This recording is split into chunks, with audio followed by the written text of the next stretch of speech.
Hi all, welcome back to my YouTube channel. ಇವಳೇನಪ್ಪ ಒಂದು ವರ್ಷ ಆದಮೇಲೆ ವಿಡಿಯೋ ಹಾಕ್ತಿದ್ದಾಳೆ ಅಂದ್ಕೊಂಡ್ರಾ? ಹಾಗೆ ಸ್ವಲ್ಪ ಬಿಸಿ. ಅಲ್ಲಿಂದ ನಾವು ಮೈಸೂರು ಪ್ಯಾಲೇಸ್ಗೆ ಹೊರಟ್ವಿ. ಅಲ್ಲಿ 100 ರೂಪೀಸ್ ಕೊಟ್ಟು ಟಿಕೆಟ್ ತಗೊಂಡು ಒಳಗಡೆ ಹೋಗ್ಬಿಟ್ಟು ಎಲ್ಲ ಎಕ್ಸ್ಪ್ಲೋರ್ ಮಾಡಿದ್ವಿ. ತುಂಬಾ ಚೆನ್ನಾಗಿತ್ತು. ಟೈಮ್ ಹೇಗೋಯ್ತು ಅಂತಲೇ ಗೊತ್ತಾಗಲಿಲ್ಲ. ಸೊ ಎಲ್ಲನೂ ಎಕ್ಸ್ಪ್ಲೋರ್ ಮಾಡಿಕೊಂಡು ಅಲ್ಲಿಂದ ಹೊರಟು ಇನ್ನೇನು ಹೊರಗಡೆ ವೇಟ್ ಮಾಡೋಣ, ಲೈಟಿಂಗ್ಸ್ ಎಲ್ಲ ನೋಡೋಣ ಅಂದ್ಕೊಂಡು ಹೊರಗಡೆ ಕೂತಿದ್ವಿ. ಅಲ್ಲಿ ಎಲ್ಲ ಆನೆಗಳು ಹೋಗ್ತಾ ಇದ್ರೆ ಎಷ್ಟು ಚೆನ್ನಾಗಿ ಕಾಣಿಸ್ತಾ ಇತ್ತು ನೋಡೋಕ್ಕೆ. ನನಗಂತೂ ಭೀಮಾ ಅಂದರೆ ತುಂಬ ಇಷ್ಟ. ನಿಮಗೆ ಯಾವ ಆನೆ ಇಷ್ಟ ಅಂತ ಕಮೆಂಟಲ್ಲಿ ತಿಳಿಸಿ. ಸೊ ಲೈಟಿಂಗ್ ವೇಟ್ ಮಾಡಿದ್ದಕ್ಕೆ ಲೈಟಿಂಗ್ಸ್ ನೋಡೋದಕ್ಕೆ ಸಿಕ್ತು. ತುಂಬ ಚೆನ್ನಾಗಿತ್ತು. ಎಷ್ಟು ಬ್ಯೂಟಿಫುಲ್ಲಾಗಿ ಕಾಣಿಸ್ತಾ ಇತ್ತು ಅರಮನೆ ಅಂದರೆ. ಅಲ್ಲಿಂದ ಎದ್ದು ಹೋಗೋಕೆ ಮನಸ್ಸೇ ಆಗ್ತಾ ಇರಲಿಲ್ಲ. ಹಾಗೆ ಟೀ ಕುಡ್ಕೊಂಡು ಕೂತಿದ್ವಿ.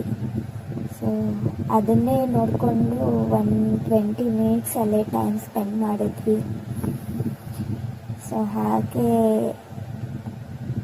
ಕೂತ್ಕೊಂಡು ಇನ್ನೇನು ಹೋಗಬೇಕಲ್ವ ಇಲ್ಲಿಂದ ಅಂತ ಬೇಜಾರಲ್ಲಿ ಮತ್ತೆ ಬಂದ್ರಾಯ್ತು. ಒಂದು ದಿನಕ್ಕೆ ಮಾತ್ರ ಬರಬೇಡಿ, 3 ಡೇಸ್ ಅಥವಾ 1 ವೀಕಿಗೆ ಬನ್ನಿ ಎಂಜಾಯ್ ಮಾಡೋಕ್ಕೆ. ಆವಾಗ ನಿಮಗೆ ಎಲ್ಲನೂ ಎಕ್ಸ್ಪ್ಲೋರ್ ಮಾಡೋಕ್ಕೆ ಸಿಗುತ್ತೆ ಮೈಸೂರಲ್ಲಿ.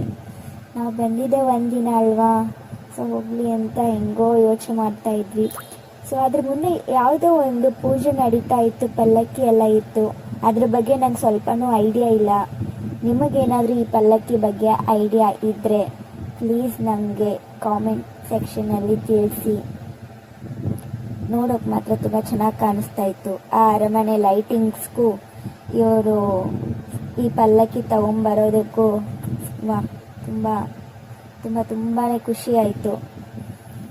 ನೋಡಿರೋದು 2 ಪ್ಲೇಸೇ ಆದರೂ ಹ್ಯಾಪಿ ಎಂಡಿಂಗ್ ಥರ ಅರಮನೆ ನೋಡಿಕೊಂಡು ಅಲ್ಲಿಂದ 7:30 ಹೊರಗಡೆ ಬಂದ್ಬಿಟ್ಟು ಮೈಸೂರು ದೋಸೆ ತಿಂದೆ. ಮೈಸೂರು ಟ್ರಿಪ್ ಎಂಡ್ ಆಗಲ್ಲ ಅಂತ ದೋಸೆ ತಿನ್ಕೊಂಡು ಬೆಂಗಳೂರಿಗೆ ಅಷ್ಟೇ. ಮತ್ತೆ ಸಿಗುವ.